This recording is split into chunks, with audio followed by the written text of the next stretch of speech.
দুর্গাপুজো মানেই উৎসবের আবহ, আলো আর আনন্দে ভরে ওঠা চারপাশ। সেই উৎসবের রঙে এবার বেহালা জেগে উঠছে সবুজ সঙ্গের ৬৭তম বর্ষের পুজোয়। এবারের থিমের নাম রারের অলংকার। ক্লাবের সদস্যরা মিলে ভালোবাসার পরিশ্রমে তৈরি করেছেন এই বিশেষ থিম। সাংবাদিক সম্মেলনে থিমের পর্দা তোলা হয়। উপস্থিত ছিলেন স্থানীয় পৌরপিতা রূপক গাঙ্গুলি, ক্লাব সভাপতি দেবাশিস চক্রবর্তী, চিফ অ্যাডভাইজার অরুণ রায় আর ক্রীড়া সংগঠক শ্রীমন্ত কুমার মল্লিক।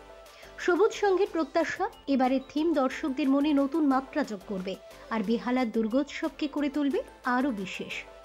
এবারে আমাদের পুজোর যেই আমরা আখ্যান বস্তু সেটা হচ্ছে রারের অলংকার, মানে রার বঙ্গ যে ১১০০ খ্রিস্টাব্দে যে রার বঙ্গ, সেই সময়কার কিছু শিল্প নিয়ে আমরা এবারের কাজ করছি।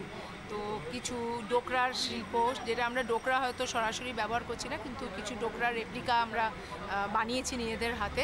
এবং চট মানে জুট, যেটা আমাদের বাংলার একটা বিশেষ শিল্প, তো সেটা দিয়ে আমাদের চটের কাপড়, চটের দড়ি, তারপরে হচ্ছে পাটকাঠি, এইসবগুলো দিয়ে নামাবলি, আসন, এসব বিভিন্ন দিয়ে, এবং আমাদের মণ্ডপের যে বাইরের যে ডিজাইনটা সেটা হচ্ছে গিয়ে মাঙ্গলিক চিহ্ন, স্বস্তিক চিহ্ন দিয়েই আমাদের মণ্ডপের মানে আমরা চেহারাটা আমরা দিয়েছি।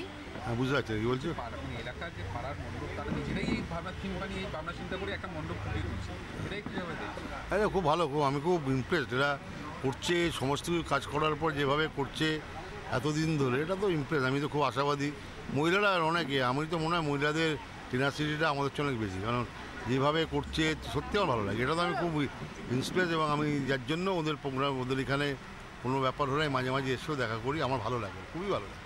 যেমন এইখানকার পুজোর একটা বিশেষত্ব হচ্ছে এখানে প্রচুর মহিলারা এগিয়ে আসেন। তো দুর্গাপুজো মানে মহিলারা থাকেনি, কিন্তু এনাদের উদ্যোগটা একটু বেশি রকমই দেখতে পাই।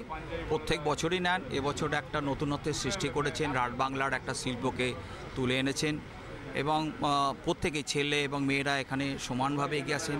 আমাদের এখানে সভাপতি আছেন, আমাদের দেবাশিস দা, কাউন্সিলর আছেন রূপক দা, এনারা যথেষ্ট ওনাদের পাশে দাঁড়ান, এবং এখানে একটা বন্ডিং আছে। আমরা যেটা পুজোর, আমি যেটা মনে হয় যে পুজো মানে হচ্ছে আমাদের পারস্পরিক একটা মেলবন্ধন ঘটে।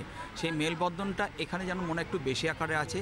পরস্পরের প্রতি বেশ ভালো একটা সম্পর্ক, যেটা একটা পাড়ার ক্ষেত্রে ভীষণ দরকার। কারণ বর্তমান সমাজে আমরা দেখতে পাচ্ছি যে মানুষের স্বার্থপরতার বিষ এত ঢুকে গেছে যে মানুষ পাশের বাড়ি কিছু হলে মানুষ খবর রাখে না। কিন্তু এই পাড়ার একটা বিশেষত্ব যে এখানে পরস্পরের সঙ্গে সাথী হয়, এবং ঈশ্বরের কাছে আমরাই এটা প্রার্থনা করি তিনি আমাদের একটা সুন্দর মন দিন, যে মনে থাকবে না কোনো হিংসা, ঈর্ষা, পরশিকতা, আমরা যাতে মানুষ হয়ে মানুষের পাশে থাকতে পারি। Bureau report, channel 10।